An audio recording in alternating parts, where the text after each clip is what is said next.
Spencer Pratt should be given the award of like granddaddy of reality TV villain. Her dropping out of school was fake. Her job was fake.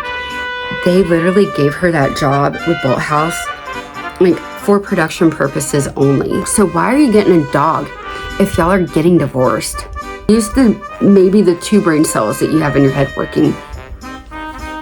You've left a massive digital footprint for him, like reaching over, pulling off her bra cup and exposing her boob, and you know it was planned. No one's talking about this. No one's mentioning it. Hey guys, I'm Heather. So polls close in like 12 minutes, and I have consumed quite a bit of Spencer Pratt. And it really blows my mind. Like, was I the only one watching and doing stuff, paying attention in like between 2006 and I don't know, now? Because Spencer Pratt, everyone who's talking about him, y'all don't seem to like get exactly who Spencer Pratt is. Like, Spencer Pratt should be given the award of like granddaddy of reality TV villain. He is so polarizing. He still is polarizing. And y'all aren't giving him all the credit that he's due, really. And so really, if we want to kind of see how we get here to where like Spencer is the only hope for LA, we got to go way back, guys, because we got to go back to 1992. And that is when MTV debuted The Real World. And so if you've never seen The Real World, that is where they put 7 strangers together in a house and they just let the cameras roll. And like, I think the catchphrase is like, what happens when people stop being polite and start being real? Okay, well, they get crazy. Real World aired for 33 seasons. That's longer than most people's marriages, really. Like, if we're being for real here. It didn't end until 2017. And that was after, I think it was in 2000. So MTV had already had Real World on for 8 years. And some crazy person's all, let's go and let's take the Real World and make it into like a game show. Let's do that, guys. How cool would that be? Alas, here's Big Brother. It aired like July of 2000. And that is still on TV. They've had like a really good run with it too. People are obsessed and they're addicted to it. So essentially, like, that is the birth, I think the real birth of like reality TV. And so at that point, like, producers for MTV are being told, like, you need to figure stuff out. We need to do more of this programming. So the Osbournes come out. Y'all, that was prime TV. Like, trying to figure out what Ozzy Osbourne was even saying.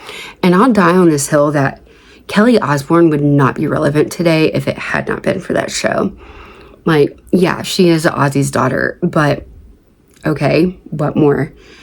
Now you find her everywhere. She's on E! News Network all the time. But the death of following around all of these celebrities was, I would say, newlyweds with Nick and Jessica. And also her sister had a TV show, the Ashley Show or whatever. And that died when she got caught lip singing for on SNL.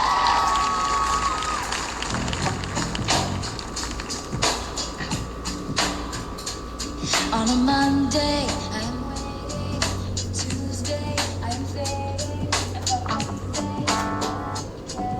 fading. Nick and Jessica were married like maybe a year, and they were on there. We got like 3 seasons out of them, but they were straight for divorce. And so producers at that point in time, they found a high school in Laguna Beach, California, and they were like, you know what, we're gonna film these kids and we're gonna like film their lives. They were gonna be in the classrooms, and at the same time, more producers from MTV are over here producing and doing the whole Super Bowl halftime show in 2004. I want to say it's Super Bowl 38. And we have no one other than Justin Timberlake. And Justin Timberlake is out there He's with Janet Jackson. And guys, this was like a big thing because he was fresh off of a breakup with Britney Spears, like fresh. And so they're up there, they're dancing, they're great. And it's the end of the show. And I tell you, like, no one remembers anything else from the show except for him, like, reaching over, pulling off her bra cup and exposing her boob. And then there's her nipple, and it has like this bright sun thing on it. And no, it was planned. Like, who walks around with nip covers? Come on, y'all. So the repercussions from that were huge. They go to court.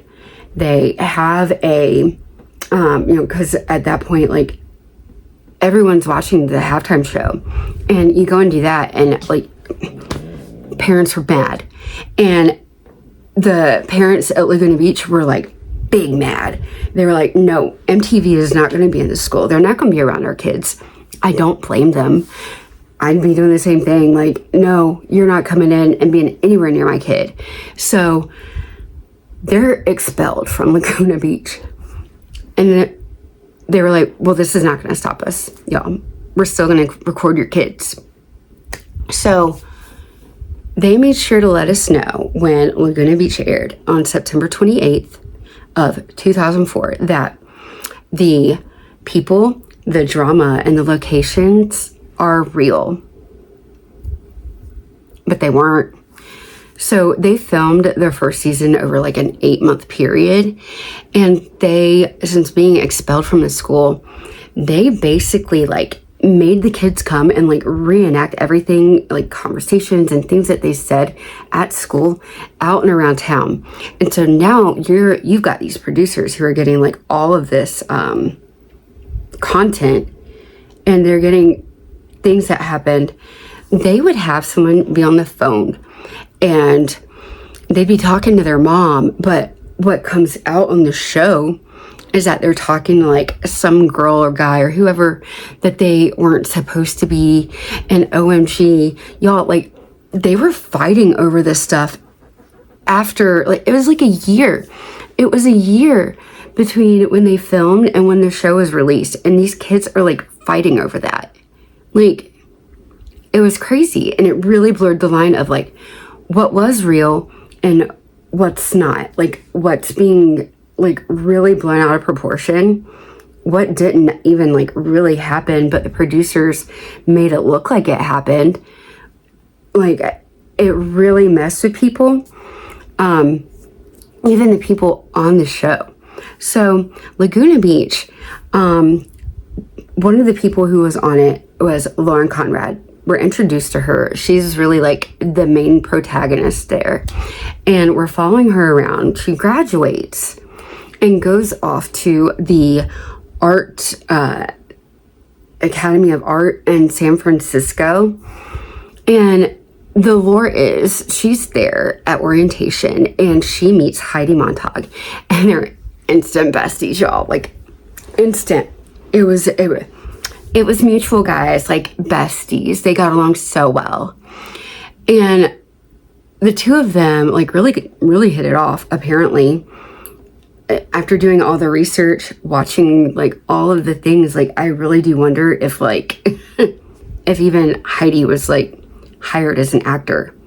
But they're in San Francisco, and now they're seeing like how bad Laguna Beach is kind of doing like in the ratings, because like the viewers just loved Lauren. Everyone loved Lauren. They move back to LA. Heidi follows Lauren. They get an apartment, they're rooming together, and they're both going to Academy of Art Design in LA. And so on the show, it shows that Heidi, like, it shows her like dropping out of school and trying to, I guess, like figure her life out. And that's okay. It happened. Goes and apparently gets a job at Bolt House Productions. She gets an assistant job. And on the show, she's like, guys, school just was not challenging enough. I need a challenge. And why am I going to go to school over here when I got my dream job already? Like, I'm doing what I want to do anyway. So why do I need school? fair. It's like that for a lot of jobs. However, in podcasts later on, she apparently, I guess, was promised by MTV to have her tuition paid for and handled. Art school is expensive. Like, so she would have lost whatever scholarship she had at this school in San Francisco when she transfers to LA. And those two schools are not like related. And so her dropping out of school was fake. Her job was fake.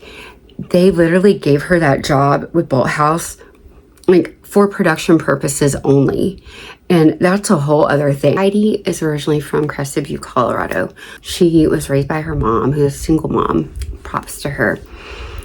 She later remarries, but Heidi does have an older sister, Holly, and then a younger brother, Sky. And once the first season's over, in the middle of between the two seasons, between season 1 and season 2, Heidi was on the prowl one night, and she was at a club with Kristen Cavallari and her boyfriend. She was dating Brody Jenner at that time, and Brody is besties with Spencer Pratt. Heidi goes to the club, and she sees Kristen and is like, "Hey, girl, yeah, can you find someone to hook me up with? Because, like, I know Brody's got friends, right?" And upon all of this happening, Spencer is apparently there, like, surrounded by women, like a whole group of girls. Spencer hears this and is like, I know someone. And Heidi's like, "What? No way." And Spencer's like, "Me?" And mind you, he's surrounded by all these girls. And Heidi sees this as a challenge and is like, "Bet." And it's been, love at first sight ever since. The show tried to recreate this because they started filming. And when I say that Spencer, he was the villain, they literally like made him an entire storyline. He was the whole thing. He was everything. He was all of it. Like, I have never seen someone like hate someone so much with like every fiber of their being than I have with Lauren Conrad and Spencer Pratt. The two of them hate each other, and Heidi is like stuck in the middle. It made for amazing like guilty pleasure TV, guys. Like, it was prime. So once Spencer's introduced, like by the end of that season, Heidi's given an ultimatum by Lauren. Like, Heidi, it's either me or it's Spencer. Like, you can't have both in your life. I can't support that. I can't support my friend who's with this guy that I just hate with every fiber of my being. Lauren, ma'am, that's not how friendships work. It's not. If you sincerely like love your friend, if you sincerely love Heidi, you should have backed her the whole time. You should have been there for her. You're a crap friend. And yeah, I'm saying that. I don't know. That is based off of the Lauren that I saw in the hills. That's based off the Lauren that Lauren Conrad let them portray on national television. I made my judgment. Sorry. So Heidi moves in with Spencer and is like further, like out and away from the castmates. But I don't know if like they purposely did that. Like, if they purposely said, hey, if they're like, hey, like, go and move in with Spencer and like it'll alienate you even more. Like, honestly, I wouldn't blame Heidi. I wouldn't want to be around all those people either. But that is just me. So Heidi moves in with Spencer. Audrina, one of the other girls who was casted, Audrina moves in with Lauren. They're sharing an apartment. I honestly don't even think like they actually lived there. Spencer was the moment. I'm just going to say it. So when Heidi moves in with Spencer, all of a sudden, and like this was a whole thing during the season, all of a sudden there's a rumor that Lauren had a Kim Kardashian tape. It starts with an S, ends with an X. Yeah, one of those tapes.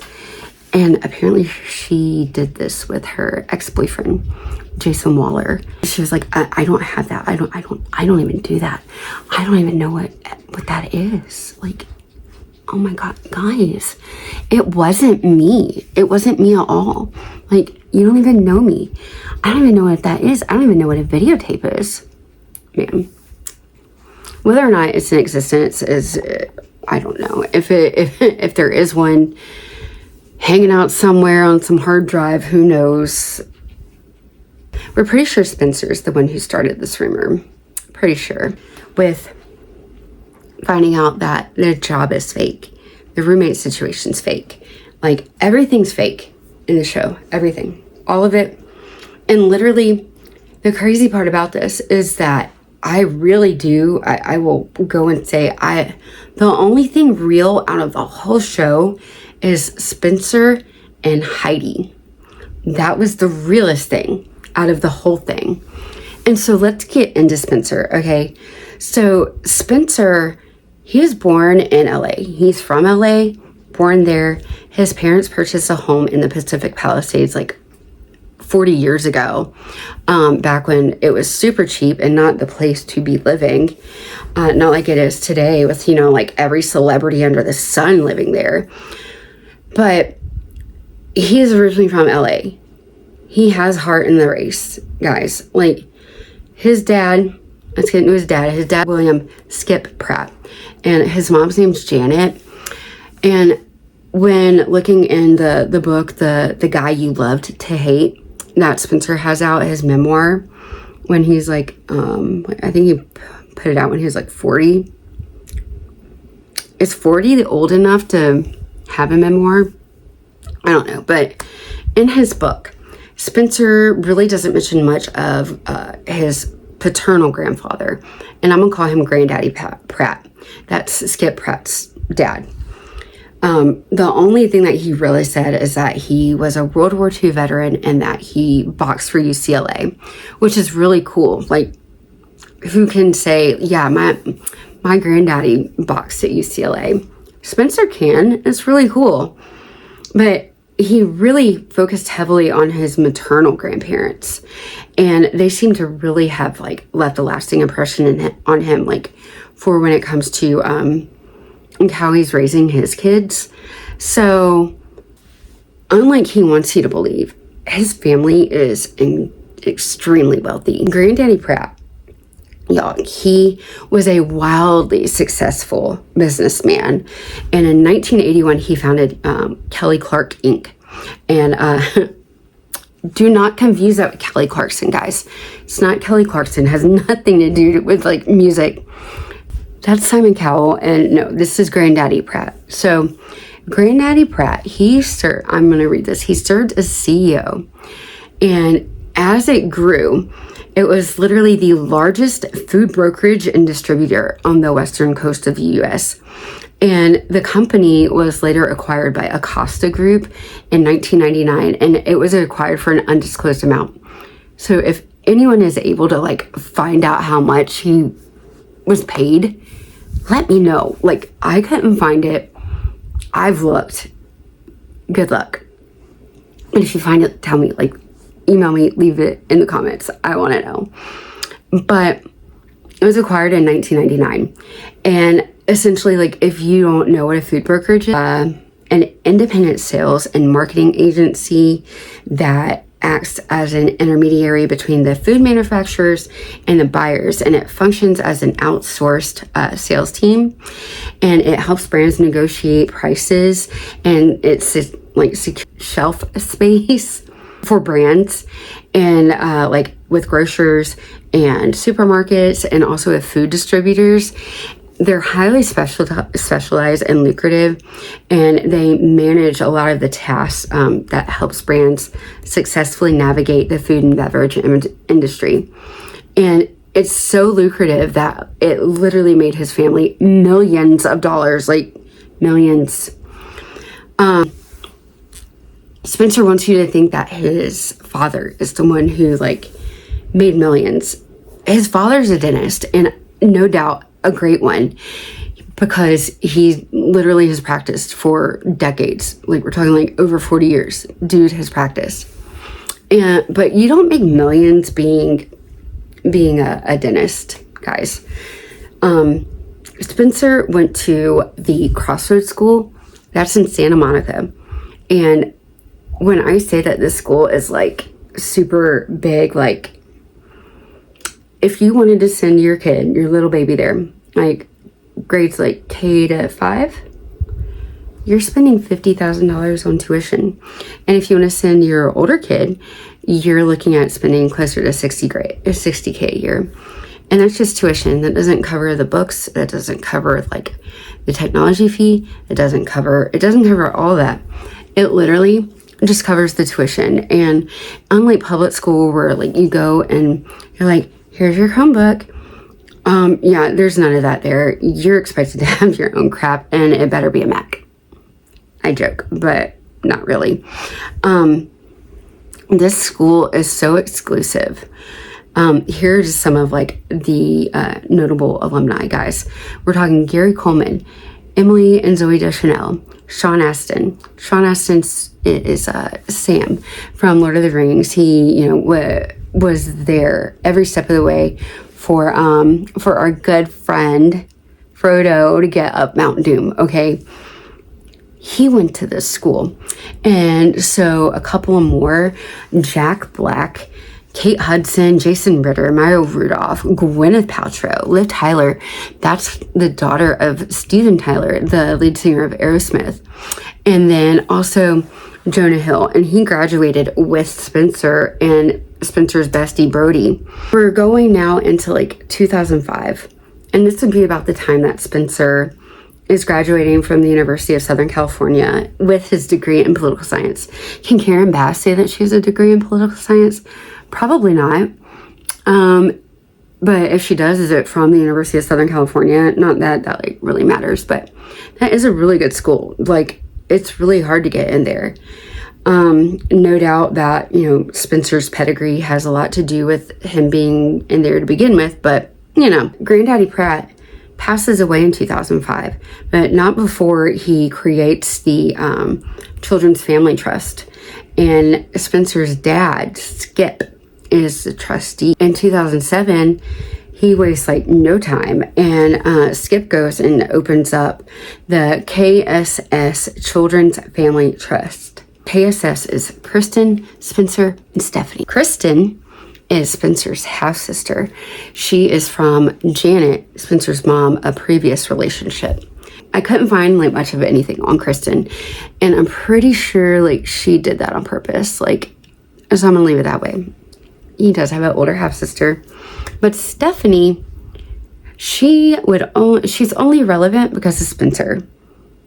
She's only relevant because Spencer got on the hills and she was like, I need to be on the hills too. Yeah, so she's highly problematic, guys. Like, I couldn't stand her on the show. Like, no one asked for Stephanie. Like, I'm sorry if your name's Stephanie, but I've never met a nice Stephanie. And she is very polarizing, just like Spencer. They have like a really big fight on the last season, and she's just crying all the time. And like, I think Spencer really tried to have a relationship with his sister, but has just like majorly failed because they're vastly different. We had this massive fight where like, I don't even know why I'm having to talk to her. She literally has nothing to do with my life. Oh, no, this is real. This is real? Yes. Good, how are you? Excellent, how are you? What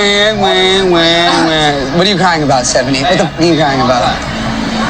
That's why you're not in my life, you crazy because you come to barbecues and just start crying. I was just enjoying myself with my wife, and I get crying sisters in front of me? She just wanted to say hi. But that gets us crying away. And I can't even talk right now.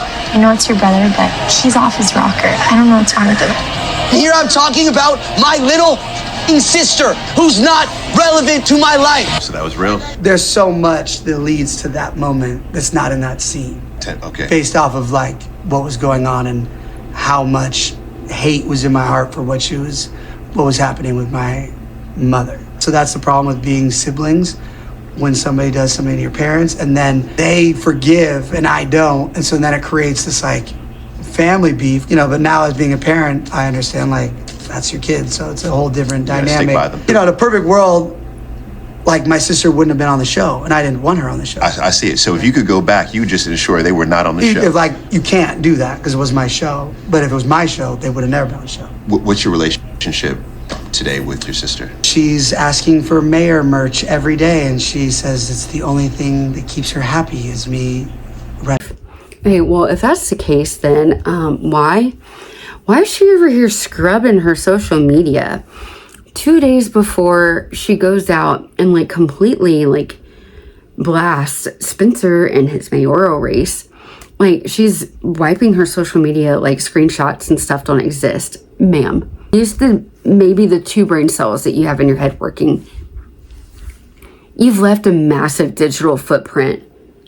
Go and wipe your social. It's not going to make a difference. Whatever. So I'm not going to give her any more like time. Spencer is like, I have nothing to do with her. She's not involved in my life. So you know what? Bye, Stephanie. Let's talk ratings. The first season of The Hills, they were averaging 2 million-ish viewers. Yeah, I was one of them. By the time the second and third season rolls around, viewership increased by 10%, guys. They went from having like 2 million-ish viewers to having like well over 3 million. That's huge. Huge, guys. Like, it was clear that Spencer and Brody were like gold. You would always have something with them, always. So that's huge. Like, ratings, it's massive. So I know I'm not the only one who like watched this stuff. Where are you other people? Come on, like, speak out. Speak out, because I know I didn't watch this alone. I know I didn't watch this hot mess express train like drive straight through the station. So in August 2007, Spencer gives Heidi a promise ring. However, cameras caught them like out on the beach in Santa Monica, and Spencer is proposing, but guys, it was just a promise ring.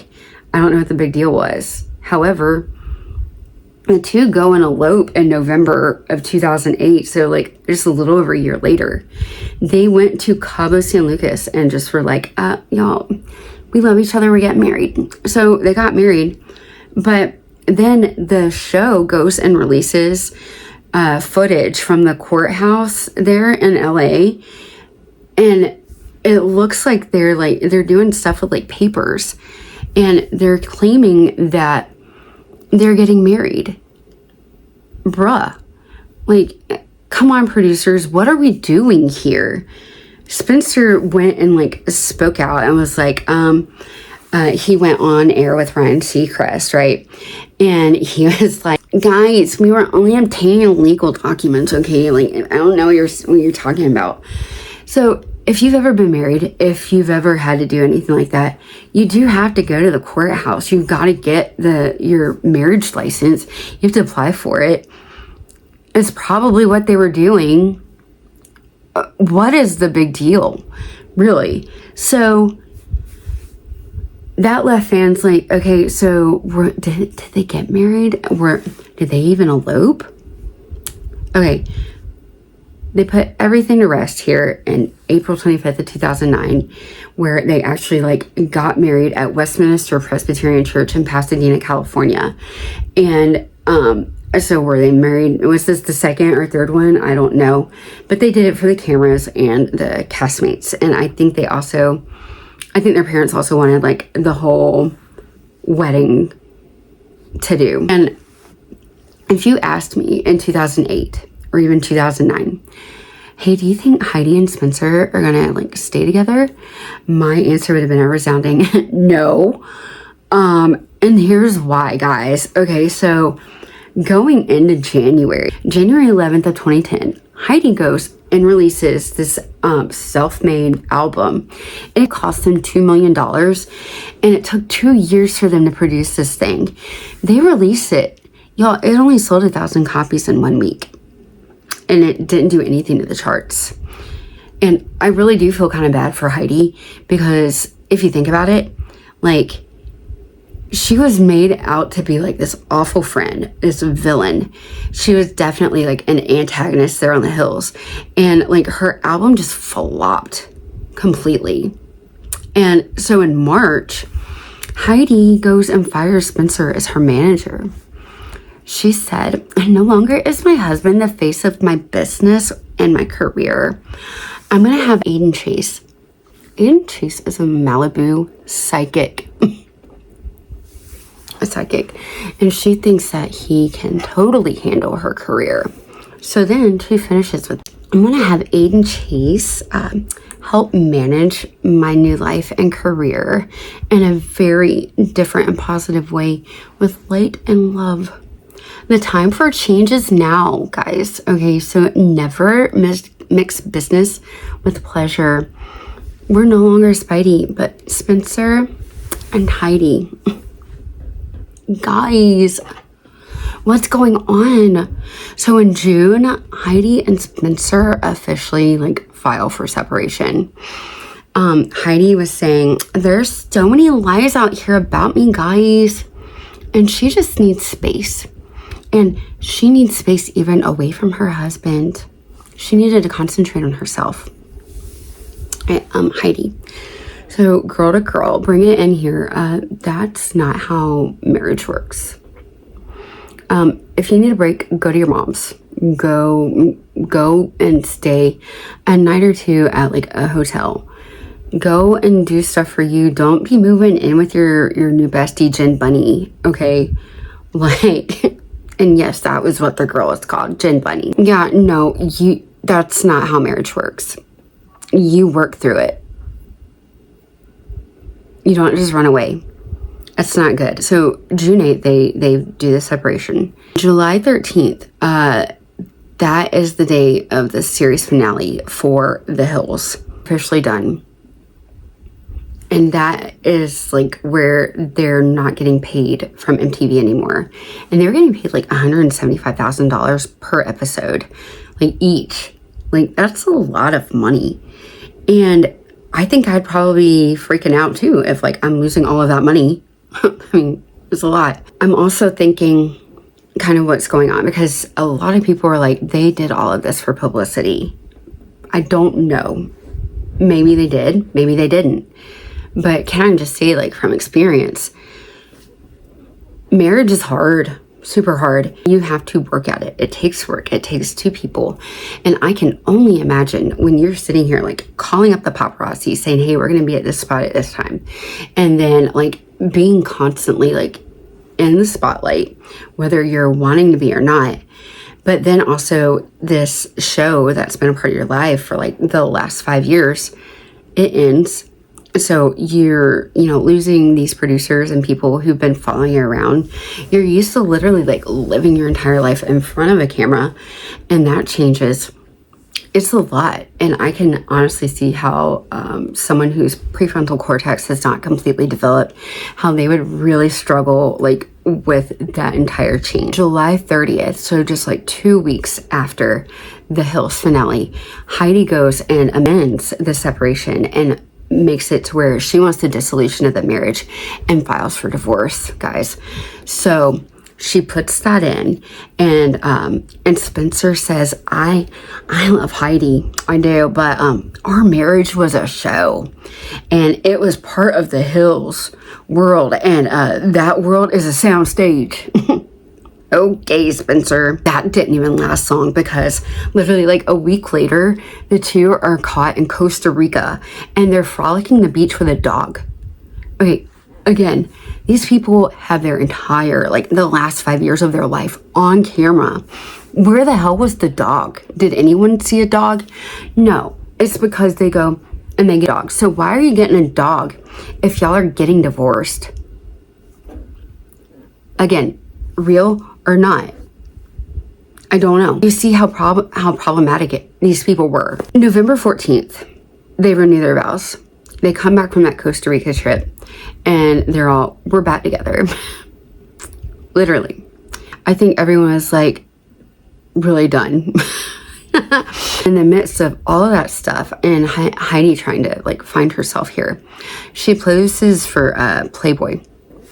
And that is still like one of their top like selling issues. Like it's a collectible, guys. But she posed for Playboy, and she mainly posed for Playboy because in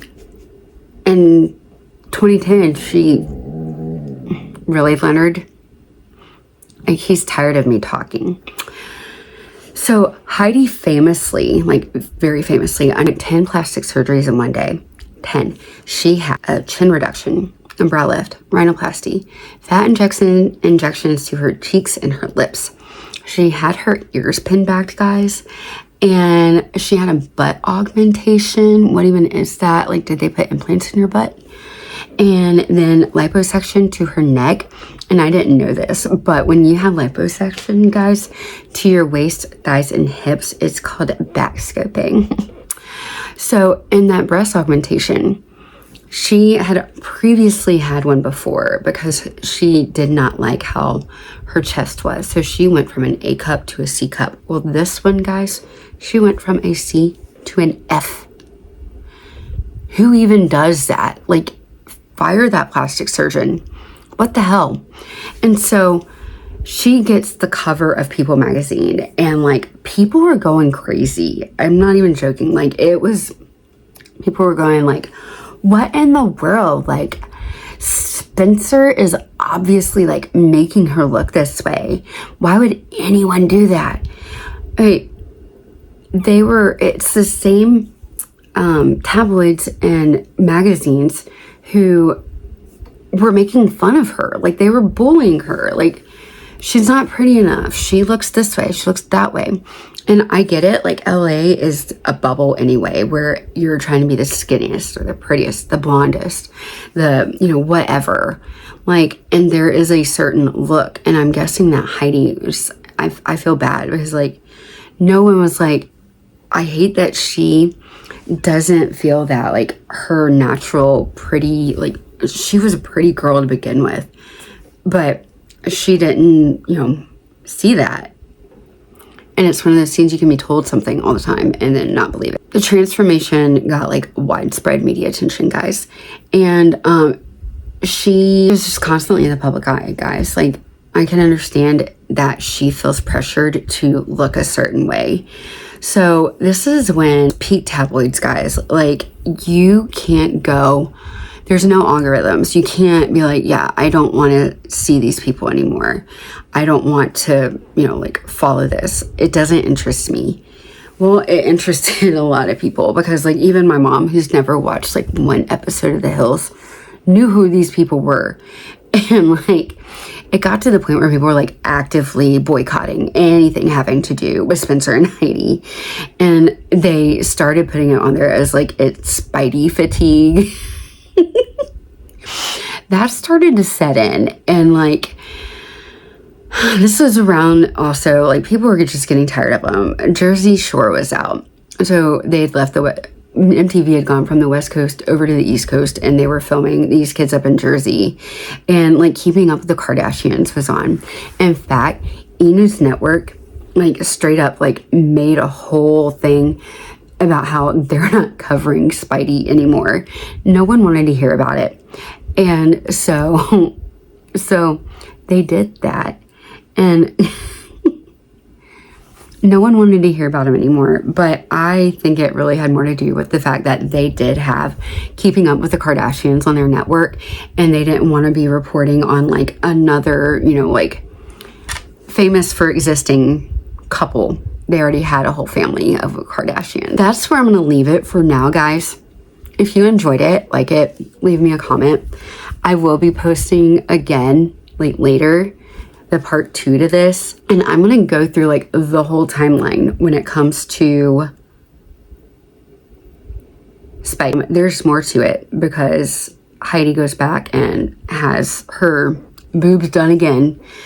And they had like a diabolical appearance when we were in boot camp. And guys, like, no one's talking about this. No one's mentioning it. And so I guess it's just taking the middle-aged white woman here who is able to look back at, you know, this reality TV stuff and kind of call it out for what it is. We still have more to go through. We have a lot. We're not even at the Los Angeles fires yet, guys. And they did some other really crazy stuff in there. I'm gonna check the thing real quick because polls closed like almost 40 minutes ago. And I wanna see what's going on with this, with the race. Okay, guys, so apparently 45% of Los Angeles County is reported, like, there's stuff in. And it's, as it sits right now, Bath has 36.5% of the vote. Spencer has 30.3%. And Raman, who literally, like, within 2 hours of the whole thing closing for her to, like, register, she now has 20% of the vote. If this woman wins, and I get that now it's the primary, and I'm totally down for like another 6 months of Spencer trolling her. If Spencer and Bass are up against each other, Spencer really needs to go in hard to get that 20% of vote for the mayor seat. What would happen if Bass wins?